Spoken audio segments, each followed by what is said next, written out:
Hoje, a gente vai explorar uma ideia que, à primeira vista, pode soar como uma heresia para qualquer pessoa que programa. E se o código que a gente escreve não for a coisa mais valiosa que a gente produz? Pois é, parece estranho, né?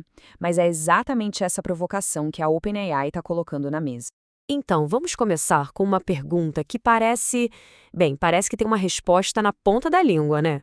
Para quem passa o dia escrevendo código, qual é o resultado mais valioso de todo esse trabalho?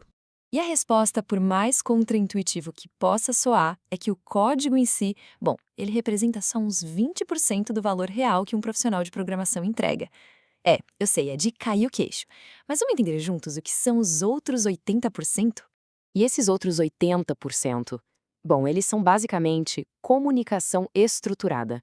Pensa só em tudo o que acontece antes de uma única linha de código ser escrita. Primeiro tem que entender o desafio, depois planejar uma solução, alinhar com toda a equipe e só então traduzir isso para código. E no final, verificar se o efeito daquele código resolveu o problema de verdade. É aqui que está o grosso do trabalho. E vamos ser sinceros, é onde as coisas costumam emperrar.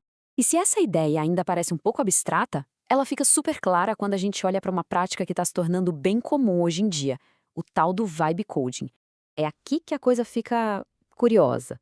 No vibe coding, a gente basicamente descreve a nossa intenção para uma IA, certo? Ela vai lá e gera o código. E depois? A gente simplesmente joga o prompt fora? Ou seja, a gente descarta a fonte original, a descrição exata da nossa intenção. O Sean Grove, da OpenAI, resumiu isso de um jeito genial. Ele disse que é como se a gente pegasse o código-fonte, passasse num triturador de papel e depois versionasse com todo o cuidado do mundo o arquivo binário. Pensa que loucura! A gente está salvando o resultado, mas descartando a instrução original, que é onde está todo o valor. Ok, então se o prompt, ou melhor, a intenção original, é a verdadeira fonte de valor, qual é o jeito certo de capturar isso? A resposta está na boa e velha especificação. Mas calma lá, não é para pensar naquela documentação gigantesca e empoeirada que ninguém nunca lê. A ideia aqui é tratar a especificação como o verdadeiro código-fonte de uma ideia. Um documento claro, que expressa sem ambiguidade as intenções e os valores por trás do projeto. E a partir desse ponto de vista, o código vira só uma projeção com perdas dessa especificação. É uma ótima analogia. É como tentar descompilar um programa. A gente até consegue ver a lógica, o como ele funciona, mas se perde todo o contexto, os comentários, o porquê das decisões terem sido tomadas. A intenção original se perde no caminho. E o mais incrível é o que dá para fazer com uma especificação robusta. Ela não serve só para gerar código em TypeScript. Ela tem informação suficiente para gerar o código em Rust também. E a documentação, e os tutoriais, até posts para blog. Imagina só o poder de ter uma única fonte da verdade que alimenta todo o ecossistema de um projeto. Beleza, mas como isso funciona na prática? Vamos dar uma olhada num exemplo concreto.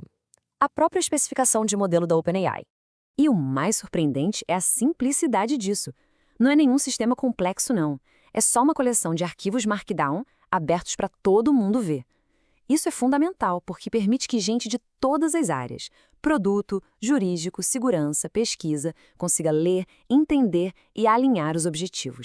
E a importância de ter essa especificação ficou super clara num caso recente. Uma atualização fez com que o modelo começasse a agir de um jeito bajulador, sabe? Ele elogiava a pessoa de forma exagerada, em vez de ser objetivo. Acontece que, lá na especificação do modelo, existia uma cláusula que dizia com todas as letras: não seja bajulador. E explicava o porquê. Embora possa parecer bom a curto prazo, é ruim para todos a longo prazo. Pronto, a intenção original estava lá, escrita, clara como o dia. Ou seja, a especificação serviu como uma âncora de confiança. Com esse documento em mãos, não teve discussão. Todo mundo conseguiu concordar que aquilo não era uma nova feature, era simplesmente um bug. E o resultado? A correção veio rapidinho.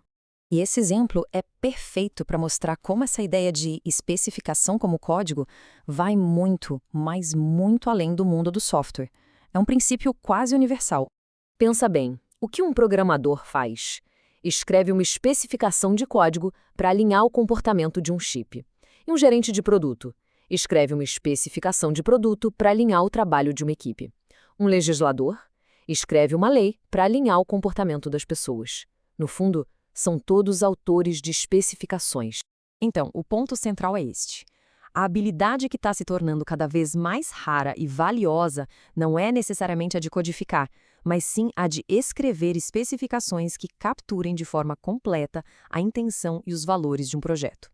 Porque, no fim das contas, engenharia nunca foi sobre o código em si. Sempre foi sobre a exploração precisa de soluções para problemas humanos. A gente só está mudando a forma de expressar essas soluções, deixando de focar numa codificação para máquinas e passando a focar numa codificação para humanos. E essa mudança de perspectiva levanta uma questão fascinante, né? Se o foco está mudando, como vai ser a IDE, o ambiente de desenvolvimento do futuro? E se a ideia do futuro for, na verdade, um clarificador de pensamento integrado? Pensa nisso. Uma ferramenta projetada não para ajudar a escrever código, mas para ajudar a gente a refinar nossa própria intenção, a clarear o pensamento antes que qualquer código seja gerado. Porque talvez o maior desafio da engenharia do futuro não seja técnico, mas sim um desafio de clareza, o de conseguir entender e articular com perfeição aquilo que a gente realmente quer construir.